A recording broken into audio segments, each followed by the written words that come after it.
وہ کہتے ہیں کہ کسی حوالے سے علم ہوا کہ ظہیر عباس کی نگرانی میں PIA نوجوانوں کے ٹرائل لے رہا ہے، لیکن یہ ٹرائل لاہور میں منعقد ہو رہے تھے۔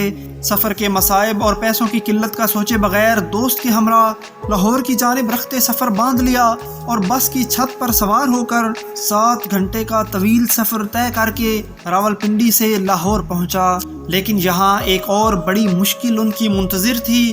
ان کے پاس نہ تو رہنے کی کوئی جگہ تھی اور نہ ہی اتنی رقم کے رہائش کا بندوبست کر سکیں۔ شعیب اختر لکھتے ہیں کہ انہی سوچوں میں گم تھے کہ ایک تانگے والا فرشتہ بن کر آ گیا اور اپنی کمائی میں سے رات کا کھانا کھلایا، رات گزارنے کے لیے فٹ پاتھ پر جگہ دی اور ہمیں ہماری مطلوبہ جگہ تک پہنچا دیا۔ یوں میرے کرکٹ کے سفر کا آغاز ہوا اور مسلسل محنت کے بعد قومی ٹیم میں جگہ بنائی۔ دوستو، اس کے بعد تو آپ جانتے ہی ہوں گے کہ شعیب اختر نے پوری دنیا میں اپنا نام بنایا۔